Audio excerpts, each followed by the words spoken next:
जरूरत क्यों पड़ी है, ऐसी कौन सी कंडीशंस आ गई जहां पे हमें हार्ड कंप्यूटिंग के जगह सॉफ्ट कंप्यूटिंग का यूज करना पड़ा। ठीक है, मान लीजिए स्पेस में ह्यूमन का एग्जिस्ट करना पहले ऑलमोस्ट इम्पॉसिबल सा था। अभी वो सिर्फ पेरिफेरल डिवाइसेस, मतलब सपोर्टिंग डिवाइसेस जैसे oxygen cylinder, with the help of oxygen ही वहां पे सर्वाइव कर पाएगा। ठीक है, मास में। तो क्या ऐसी कोई मशीन या ऐसा कोई रोबोट डेवलप करे जिसके उसमें ह्यूमन की तरह कैपेबिलिटी हो सोचने, समझने, एक्शन परफॉर्म करने, जो टास्क ह्यूमन करना चाहता हो वो टास्क वो खुद ही परफॉर्म कर ले। इस तरह कोई जो एक्शन है इसको परफॉर्म करने के लिए हमने एक मशीन में ह्यूमन के बिहेवियर की तरह कैपेबिलिटी डेवलप करी है। ठीक है, कि जिस तरह से जैसे जैसे समस्याएं आए उस पे वो पुराने एक्सपीरियंस के बेसिस पे एक डिसीजन ले। ठीक है, तो जो मशीन लर्निंग का कॉन्सेप्ट है वो पूरा ह्यूमन ब्रेन के अकॉर्डिंग काम करने के में सक्षम हो, इस तरह का कॉन्सेप्ट जो है कंप्यूटर में मशीन लर्निंग की हेल्प से डेवलप किया गया है। ठीक है, तो कई जगह हैं जहाँ पे ह्यूमन एक्सपर्टाइज फेल हो जाती है, वहाँ पे हम मशीन लर्निंग का कॉन्सेप्ट यूज करते हैं। वहाँ पे हम चाहते हैं कि मशीन जो है ह्यूमन के बिहाफ में अब ह्यूमन का काम पूरा करे। ठीक है, जैसा ये एग्जांपल बताया मैंने, मार्स में, मंगल ग्रह पे अगर कुछ टास्क परफॉर्म करना है और वहाँ पे ह्यूमन का होना नामुमकिन, मुश्किल सा हो, नामुमकिन तो आजकल कुछ नहीं है, अगर मुश्किल है तो वहाँ पे ह्यूमन के बिहाफ में कंप्यूटर हर वो टास्क परफॉर्म करे जो कि एक ह्यूमन भी परफॉर्म करता है। ठीक है, दूसरा ऐसी चीज जहाँ पे ह्यूमन अपनी डेटा को उतने फास्ट, ह्यूमन अपने टास्क को उतने फास्ट और उतने एक्यूरेट तरह से ना कर पाए, हर उस जगह पे मशीन की जरूरत पड़ती है। ठीक है, जहाँ पे प्रोसेसिंग ज़्यादा फास्ट हो। जैसे कि पहले आपने देखा था कि एक व्यक्ति को कुछ लिखना रहता था तो नीचे कार्बन कॉपी लगाता था। ठीक है, जो कि एक जेरोक्स की तरह रहती थी। आज की तारीख में जो जेरोक्स मशीन आती हैं, फोटोकॉपी की machine, as it is photocopy करके दे देती है, जैसा कि ओरिजिनल पेपर रहता है उसी की एक कॉपी फोटोकॉपी मशीन से दूसरी मिल जाती है। ठीक है, तो पहले क्या होता था कि एक व्यक्ति जो है कुछ लिखता था तो उसके नीचे कार्बन कॉपी लगाता था, तो एक बार में मैक्सिमम 2 या 3 या 4 कार्बन लग के एक ओरिजिनल कॉपी बनती थी। तो उस चीज को, उस ड्रॉबैक को फोटोकॉपी मशीन ने पूरा कर दिया। अब कितनी कॉपी निकाल लें। तो इस तरह से ऐसे एन नंबर ऑफ थिंग्स हैं जहाँ पे ह्यूमन की एक्सपर्टाइज फेल हो जाए, वहां पे कंप्यूटर को उसको कैपेबल करना, कैपेबिलिटी बढ़ाना है, कैपेबिलिटी देना, ये मशीन लर्निंग का एक पार्ट है। ठीक है, दूसरा मशीन लर्निंग में सबसे खास बात यह है कि जहाँ जैसे समय के हिसाब से मशीन जो है अपने सॉल्यूशंस चेंज करता है। मीन्स कहीं पहले जैसे चेस का प्रोग्राम देखे जाए तो चेस एक ऐसा प्रोग्राम है, चेस एक ऐसा गेम का ऐसी प्रोग्रामिंग है जहां पर मशीन जो है हर बार अपने एक्सपीरियंस के बेसिस पे नए नए मूव्स डिसाइड करती हैं। ठीक है, किसका मूव कैसा होगा, क्या होगा, इस चीज को डिसाइड करने की जो कैपेबिलिटी है कंप्यूटर में, वो भी मशीन लर्निंग का एक बहुत अच्छा एग्जांपल है। तीसरी चीज जो हम देख सकते हैं कि आप गूगल पे कुछ टाइप करते हैं। ठीक है, मान लीजिए आप गूगल पे मोबाइल फोन सर्च कर रहे हैं कि best mobile phone under the range of 7,000 to 10,000, तो 7,000 से 10,000 के बीच में सबसे अच्छा मोबाइल कौन सा है, अगर आपने एक बार गूगल पे सर्च किया तो गूगल क्या करेगा, आपकी कुकीज को सेव करके उससे रिलेटेड जो पैटर्न्स मैच हो रहे हैं उसको आपके सामने ऐड के उसमें शो करेगा। तो ये भी एक एग्जांपल है मशीन लर्निंग का। ठीक है, और ये ऐड तब तक चलेंगे जब तक कि आप मोबाइल परचेज ना कर लो या फिर अपने मोबाइल से, अपने ब्राउजर से उसकी कुकीज डिलीट ना कर दो। ठीक है, तो ये एक पार्ट है मशीन लर्निंग का, जहाँ पे उसने जो इनपुट्स दिए हैं उस इनपुट के हिसाब से कुछ पैटर्न्स मैच करके रिजल्ट दिए हैं आपको। उसका एक उदाहरण, जितने भी ई कॉमर्स बेस्ड वेबसाइट्स हैं, ई कॉमर्स बेस्ड वेबसाइट्स में देखिएगा, जब भी आप कुछ परचेज करना, जब भी आप कोई प्रोडक्ट सर्व देखते हैं तो वहां पे जो प्रोडक्ट आपने देखा है उस प्रोडक्ट के बाद प्रोग्रामिंग कुछ ऐसे लिखी रहती है कि आपके बजट, आपके इंटरेस्ट के अकॉर्डिंग वो और प्रोग्राम्स और प्रोडक्ट सजेस्ट करते हैं। ठीक है, तो ये भी एक मशीन लर्निंग का एक अच्छा सा एग्जांपल है। उसके बाद जैसा कि बताया मैंने, गाड़ी को रिवर्स करने का जो सेंसर रहता है, ठीक है, वो सेंसर भी मशीन लर्निंग के बेसिस पर ही काम करता है। तो इस तरह से n नंबर ऑफ एप्लीकेशंस हैं जहां पे मशीन लर्निंग का कॉन्सेप्ट यूज होता है। अब हम बात करते हैं मशीन लर्निंग की डेफिनेशन क्या है। ठीक है, what is the definition of machine learning? Machine learning is a type of artificial intelligence. Machine learning is a type of artificial intelligence that provide the computers with the ability to learn without being explicitly programmed। मतलब computer को लिखने की या computer को इस तरह से learning ability develop करना जहां पे उसको उस लर्निंग एबिलिटी डेवलप करने के लिए प्रोग्राम ना लिखा हो। ठीक है, मान लीजिए कंप्यूटर को टास्क परफॉर्म करवाना है, तो उस टास्क को परफॉर्म करने के लिए उसके पास पहले से कुछ प्रोग्राम ना लिखा हो, उस तरह की हैबिट या उस तरह की एबिलिटी जो डेवलप करते हैं उसी को कहते हैं मशीन लर्निंग। ठीक है, जैसा कि डेफिनेशन में आपको क्लियर है। ठीक है, machine learning focuses on the development of computer programs. Machine का फोकस पूरा कंप्यूटर प्रोग्राम का डेवलपमेंट पे रहता है। ठीक है, program that can change when exposed to new data. That can change when exposed to new data मतलब जैसे जैसे मान लीजिए सेट ऑफ प्रोग्राम कोड आपने लिखा है, उसके बाद उसी प्रोग्राम कोड पे अगर कुछ नया इनपुट आता है तो उसके अकॉर्डिंग वो अपनी प्रोग्रामिंग या अपनी एल्गोरिथम चेंज कर ले। इस तरह की जो हैबिट है वो हैबिट प्रोग्राम कंप्यूटर पर डेवलप करना ही मशीन लर्निंग है। जैसे इसमें लिखा आप जैसे कि आप देख रहे हैं, machine learning focuses on the development of a computer program that can change when exposed to new data. जैसे ही उस पर्टिकुलर प्रोग्राम के पास एक नया डाटा है तो अपने एल्गोरिथम फिर चेंज कर लेना और उसके अकॉर्डिंग नया प्रोग्राम लिखना ही मशीन लर्निंग है। ठीक है, the process of machine learning is similar to data mining. Machine learning की जो प्रोसेस है वो डेटा माइनिंग के सिमिलर है, के जैसे हो सकती है। एक कह सकते हैं कि मशीन लर्निंग जो है डेटा माइनिंग की तरह काम करती है, लेकिन दोनों में एक डिफरेंस है। डेटा माइनिंग में जो है process the process of machine learning is similar to that of data mining. Both systems search for data. ठीक है, both the systems search through the data to. ठीक है, तो डेटा माइनिंग में मशीन लर्निंग जो है डेटा माइनिंग की तरह काम करती है। ठीक है, डेटा माइनिंग में हम डेटा को डेटाबेस में से हम डेटा को फेच करते हैं और रिक्वायर्ड आउटपुट तक पहुंचते हैं, लेकिन मशीन लर्निंग में हम डेटा को फेच ना करते हुए किसी पैटर्न को मैच करते हैं। उस पैटर्न को मैच करने के हिसाब से ही पैटर्न को मैच करने के बेसिस पर ही हम अपने आउटपुट्स को देते हैं। ठीक है, उसके बाद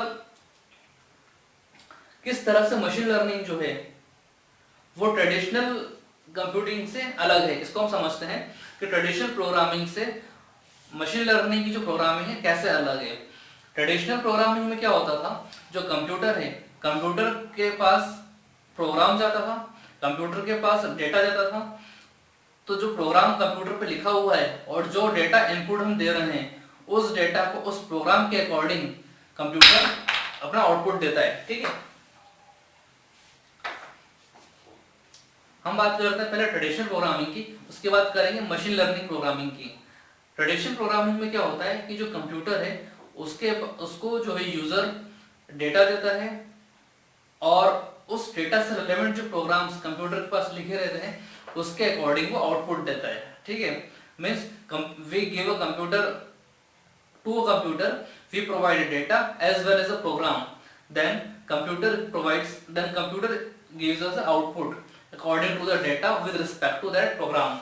ठीक है, बट इन मशीन लर्निंग क्या है? मशीन लर्निंग में हम कंप्यूटर में एक डेटा देते हैं, कुछ आउटपुट्स देते हैं और डेटा और आउटपुट्स के बेसिस पे कंप्यूटर प्रोग्राम देता है हमें। ठीक है, तो ये होती है मशीन लर्निंग प्रोग्रामिंग। मतलब डेटा भी दे रहे हो आप, आउटपुट भी दे रहे हो और उसके बेसिस पे मशीन जो है आपको एक प्रोग्राम लिख के देता है, सेट ऑफ कोड्स दे देता है। इसका एक सिंपल सा उदाहरण देखें, जैसे आप गूगल पे कुछ क्वेरी सर्च करते हैं। ठीक है, गूगल पे आपने सर्च किया कि मशीन लर्निंग एल्गोरिथम्स। ठीक है, तो मशीन लर्निंग एल्गोरिथम्स जो आपने सर्च किया है तो जो टेक्स्ट बॉक्स आपके सामने अपीयर हो रहा है वो टेक्स्ट बॉक्स ही एक ऐसा एरिया है जिसके अंडर में आपने कुछ टेक्स्ट लिखा है। और उस टेक्स्ट के इधर पे और पहले कुछ कोडिंग्स लिखी हुई हैं, उस कोडिंग्स को हाइड कर दिया उन लोगों ने, ठीक है। तो मशीन लर्निंग में जो चीज आपको सर्च करनी है उससे रिलेवेंट टास्क या उससे रिलेवेंट डेटा को मशीन ने प्रोवाइड कर दिया है, ठीक है ना। तो मशीन लर्निंग का कॉन्सेप्ट ये है कि मशीन लर्निंग में कंप्यूटर जो है एक डेटा देता है, कंप्यूटर को हमें डेटा और आउटपुट देना पड़ता है और उसके अकॉर्डिंग वो प्रोग्राम्स हमें दे देता है, ठीक है। अब हम बात तो इस कॉन्सेप्ट को समझने के बाद हम एक डेफिनेशन पे ध्यान देते हैं। ये जो डेफिनेशन प्रोवाइड की हुई है, डेफिनेशन ऐसी है कि computer program is set to learn from experience E with respect to some task T and some performance measure P. If it performs on T as measured by P, improves with the experience E. ठीक है, इसका मतलब ये है कि computer programme जो है उसको हम लर्न तभी कहेंगे जब वो अपने ई एक्सपीरियंस के बेसिस पे, जब वो टी टास्क किसी ई एक्सपीरियंस के बेसिस पे परफॉर्म करे, ठीक है। टी टास्क पी परफॉर्मेंस को किसी ई एक्सपीरियंस के बेसिस पे सॉल्व करे, ठीक है। तो उसके लिए हम एक क्वेश्चन सॉल्व करके एग्जांपल समझते हैं, एग्जांपल के थ्रू हम उस क्वेश्चन उसको समझते हैं और उम्मीद है कि इसका ऑप्शन, इन 4 जो ऑप्शंस आपके सामने प्रोवाइड किए जाएंगे उसका सॉल्यूशन आपके पास हो या आप लोग उसका एक सॉल्यूशन बताएं, ठीक है। क्वेश्चन ये है, suppose your email program watches which email you do or do not mark as a spam. मतलब आपके इनबॉक्स में बहुत सारे मेल्स आ रहे हैं, उन मेल्स में से किन मेल्स को आप पढ़ रहे हैं, किन मेल्स को आप बिना पढ़े डिलीट कर रहे हैं और किन मेल्स को आप स्पैम में भेज रहे हैं, ठीक है। तो उसके बेसिस पे नेक्स्ट टाइम जब उससे रिलेवेंट मेल आए तो वो आपके इनबॉक्स पे आना चाहिए कि आपके स्पैम बॉक्स में आना चाहिए, वो कैसे कैटेगराइज करे, ठीक है। तो जो 4 ऑप्शंस हैं, इन 4 ऑप्शंस में आपको बताना है कि कौन सा ऑप्शन एक्सपीरियंस है, कौन सा ऑप्शन टास्क है और कौन सा ऑप्शन परफॉर्मेंस है, ठीक है। तो पहला ऑप्शन है classify email as a spam और नॉट।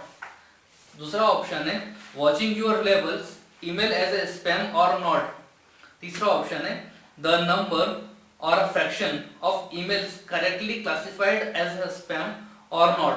तो इनमें से कौन सा ऑप्शन है जो कि आपके लिए टास्क है, टी नाम का टास्क है, या ई एक्सपीरियंस है, या फिर पी परफॉर्मेंस है।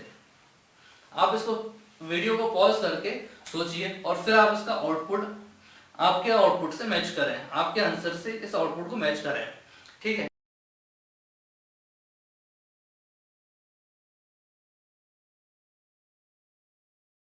तो इसमें जो पहला ऑप्शन है classify email as a spam और नॉट, ठीक है, ये क्या है? क्या ये एक्सपीरियंस है? क्या ये परफॉर्मेंस है कि ये टास्क है? Classify email as a spam और नॉट, ये एक टास्क है, ठीक है। ईमेल को क्लासिफाई करना कि भाई ये स्पैम है या फिर कोई टास्क है, ठीक है। दूसरा, watching your label emails as a spam और नॉट स्पैम, ये क्या है? आपके ईमेल्स को वॉच करना, ये क्या हो रहा है? एक्सपीरियंस है कि भाई आप देख रहे हैं, सीख रहे हैं, ठीक है, कि ये जो है यूजर जो है किन ईमेल्स को स्पैम मानता है और किन ईमेल्स को स्पैम नहीं मानता है, ठीक है। तीसरा ऑप्शन है आपका the number of emails correctly classified as a spam और नॉट, ये क्या है आपका? ये आपका परफॉर्मेंस है। मीन्स पहले आपके पास एक स्पैम मेल 10 आते थे तो अब वो 2 या 3 ही आ रहे हैं, मतलब उसका परफॉर्मेंस इंप्रूव हुआ है। तो इस तरह की जो परफॉर्मेंस दे रहे हैं मशीन, इसे कहते हैं मशीन लर्निंग एल्गोरिथम, ठीक है। अब हम बात करते हैं मशीन लर्निंग एल्गोरिथम में कुछ साइंटिस्ट या कुछ रिसर्च स्कॉलर्स, कुछ पर्संस जिनका बहुत महत्वपूर्ण योगदान रहा है, तो उनकी हिस्ट्री के बारे में हम थोड़ा देखते हैं कि मशीन लर्निंग का कॉन्सेप्ट कब शुरू हुआ और कहाँ किसने इसकी नींव रखी है, ठीक है। 1936 में फिशर नाम के एक स्कॉलर हैं जिन्होंने डिस्क्रिमिनेंट एनालिसिस के बारे में बताया था। इन्होंने डिस्क्रिमिनेंट एनालिसिस के बारे में बताया था कि किस तरह से डिस्क्रिमिनेंट एनालिसिस के बेसिस पर कंप्यूटर से कोई टास्क परफॉर्म कर सकते हैं, ठीक है। इनका एक बहुत ही महत्वपूर्ण योगदान था मशीन लर्निंग की शुरुआत करने के लिए। तो 1936 में डिस्क्रिमिनेंट एनालिसिस के पेपर के बेसिस पे 1943 में मैककुलो और पिट्स, जैसा कि आपने पिछले मेरे लेक्चर देखा होगा मैककुलो पिट्स मॉडल पे, ठीक है। तो मैककुलो पिट्स जो 1936 में उन्होंने बताया था, उन्होंने पहला मैथमेटिकल मॉडल आर्टिफिशियल न्यूरॉन को कोरिलेट करते हुए अपने पेपर में पब्लिश किया था। उसके बाद 1958 में रोजनब्लैट जो है, इन्होंने सबसे पहले लर्निंग मशीन का मॉडल प्रपोज किया था या पुटअप किया था। तो जो पहला मशीन लर्निंग मशीन का जो मॉडल था उसी को कहते हैं परसेप्ट्रॉन, ठीक है। ये जो परसेप्ट्रॉन मशीन लर्निंग मॉडल है ये क्लासिफिकेशन के लिए यूज किया जाता है, और तभी से किसी मशीन में लर्निंग प्रोसेस जो है उसका मैथमेटिकल एनालिसिस शुरू हुआ है, ठीक है। उसके बाद जो है 1958 में फ्रिडबर्ग ने जेनेटिक प्रोग्रामिंग की नींव रखी। जेनेटिक प्रोग्रामिंग क्या होती है, कैसे काम करती है, इसकी शुरुआत जो है 1958 में फ्रिडबर्ग ने रखी। 1960 में विल्ड्रॉफ ने एडेप्टिव लीनियर नेटवर्क, जिसको हम एडेलाइन कहते हैं, ये बताया था, एडेलाइन के बारे में बताया था फॉर रिग्रेशन, ठीक है। रिग्रेशन के लिए कैसे एडेलाइन यूजफुल है with the help of delta learning rule, ठीक है। उसके बाद 1962 में हॉलैंड नाम के आदमी ने जेनेटिक एल्गोरिथम के बारे में बताया था। 1958 में जेनेटिक प्रोग्रामिंग फ्रिडबर्ग ने बताया। 1962 में हॉलैंड नाम के व्यक्ति ने, स्कॉलर ने जेनेटिक एल्गोरिथम के बारे में बताया था, ठीक है। उसके बाद 1965 में ज़ादेह ने फजी मैथमेटिक्स की एल्गोरिथम और फजी मैथमेटिक्स के बारे में बताया, जो कि बहुत ही महत्वपूर्ण पार्ट है आर्टिफिशियल इंटेलिजेंसी और सॉफ्ट कंप्यूटिंग में। इसी के बेसिस पे मशीन लर्निंग की हैबिट्स डेवलप की गई हैं, जिसमें कि हमें इम्प्रिसाइज पार्शियल ट्रुथ रिजल्ट्स मिलना पॉसिबल हुआ है, ठीक है। उसके बाद 1966 में इवोल्यूशनरी प्रोग्रामिंग के बारे में चर्चाएं शुरू हो गई थी, और इवोल्यूशनरी प्रोग्रामिंग के बारे में 1966 में काफी काम किया गया था। 1971 में स्टैटिस्टिकल लर्निंग थ्योरी डेवलप की थी वेपनिक शेरवोनिक्स ने, ठीक है। 1982 में होपफील्ड द्वारा बताया गया था कि होपफील्ड नेटवर्क क्या होता है और कैसे होपफील्ड नेटवर्क काम करता है, ठीक है। इनके बारे में हम डिटेल में पढ़ेंगे अलग अलग लेक्चर्स में। उसके बाद जो है 1988 में चुआ यांग नाम के एक स्कॉलर ने सेल्यूलर न्यूरल नेटवर्क के बारे में बताया था। उसके बाद जो है 1989 में पोगियो गिरोसी ने radial basis functional network RBFN के बारे में काफी महत्वपूर्ण रिसर्च करके मशीन लर्निंग में हेल्पफुल हुए। काफी उनका काफी महत्वपूर्ण योगदान रहा है मशीन लर्निंग में, ठीक है। RBFN radial basis function network को इंट्रोड्यूस करा के। उसके बाद जो है 1992 में वेपनिक ने सपोर्ट वेक्टर मशीन के बारे में महत्वपूर्ण योगदान दिया। सपोर्ट वेक्टर मशीन जो उन्होंने बहुत ही अच्छे से समझाया था कि कैसे सपोर्ट वेक्टर मशीन जो है आर्टिफिशियल न्यूरल नेटवर्क में काम आएगा, ठीक है, और कैसे मशीन लर्निंग को प्रमोट करा जाएगा उसके थ्रू। इसके बाद जो है कुछ एप्लीकेशंस हैं जिसके बेसिस पर मशीन लर्निंग के बारे में हम बता सकते हैं कि कहाँ पे मशीन लर्निंग की एप्लीकेशंस यूज हो रही हैं। जैसे मैंने आपको बताया वेब सर्च का एग्जांपल, सर्च इंजन का, तो web search, computational biology, finance, e-commerce, उसके बाद space exploration, robotics, information exploration और इंफॉर्मेशन एक्सट्रैक्शन, सोशल नेटवर्क्स, जैसे n नंबर ऑफ एप्लीकेशंस हैं जहाँ पे मशीन लर्निंग का कॉन्सेप्ट यूज किया जाता है, मशीन लर्निंग की प्रोग्रामिंग यूज की जाती है। उसमें एक सबसे इम्पोर्टेंट है आपका एंटीवायरस जो सॉफ्टवेयर है, वो भी एक मशीन लर्निंग का बहुत ही इम्पोर्टेंट प्रोग्रामिंग है, ठीक है।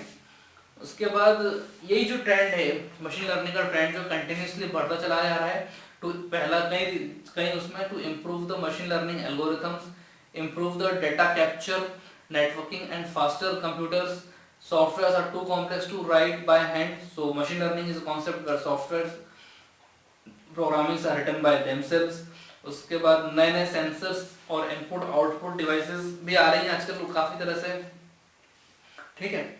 अब हम बात करते हैं कि मशीन लर्निंग जो एल्गोरिथम है उसमें 3 बेसिक कंपोनेंट्स होते हैं। पहला कंपोनेंट है आपका रिप्रेजेंटेशन, दूसरा है आपका इवैल्यूएशन और तीसरा है आपका ऑप्टिमाइजेशन। सो रिप्रेजेंटेशन, इवैल्यूएशन और ऑप्टिमाइजेशन, ये जो 3 एसेंशियल कंपोनेंट्स हैं मशीन लर्निंग के, इसके बारे में हम डिस्कस करते हैं। तो जो आपका रिप्रेजेंटेशन है, वो रिप्रेजेंटेशन जो है किस चीज को रिप्रेजेंट करेगा, वो रहेगा पहला आपका डिसीजन ट्री, दूसरा होगा सेट ऑफ रूल्स या लॉजिक प्रोग्राम्स, तीसरा होगा आपका इंस्टेंसेस, चौथा होगा ग्राफिकल मॉडल, पांचवा होगा न्यूरल नेटवर्क, छठवां होगा सपोर्ट वेक्टर मशीन, सातवां होगा मॉडल एग्जाम्पल्स, और इस तरह से 8वां 9वां 10वां n number of applications, n number of ways we can represent machine learning algorithms.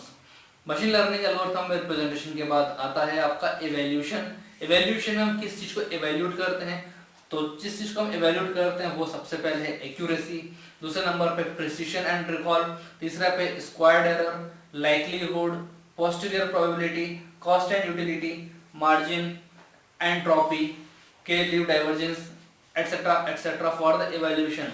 तीसरी चीज आती है ऑप्टिमाइजेशन की। तो ऑप्टिमाइजेशन में हम कॉम्बिनेटोरियल ऑप्टिमाइजेशन जो कि ग्रेडी सर्च के थ्रू किया जाता है, दूसरा है आपका कॉन्वेक्स ऑप्टिमाइजेशन जो कि ग्रेडियंट डिसेंट एल्गोरिथम के बेसिस पे किया जाता है, तीसरा है आपका कंस्ट्रेंट ऑप्टिमाइजेशन जो कि लीनियर प्रोग्रामिंग के बेसिस पे किया जाता है। तो इस तरह से 3 प्रोसेस जो है आपके काम कर इस तरह से मशीन लर्निंग की जो एल्गोरिथम है 3 पार्ट्स में डिवाइड है।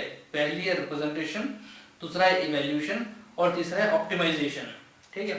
तो ये बात होगी एल्गोरिथम को डिजाइन करने की। पर हम डिजाइन करने से पहले ये समझ लें कि एल्गोरिथम किस तरह से क्लासिफाइड है, ठीक है। तो कितने तरह की लर्निंग्स होती हैं जो कि मशीन लर्न करता है, मशीन में लर्निंग हैबिट डेवलप करता है। तो basically there are two types of machine learning. पहली है सुपरवाइज्ड, दूसरी है अनसुपरवाइज्ड। वैसे इसमें supervised, unsupervised, semi supervised, reinforced learning कई तरह कैटेगरीज हैं, पर हम यहाँ फोकस करेंगे सुपरवाइज्ड और अनसुपरवाइज्ड लर्निंग की। सो ठीक है, नेक्स्ट लेक्चर में आप देखेंगे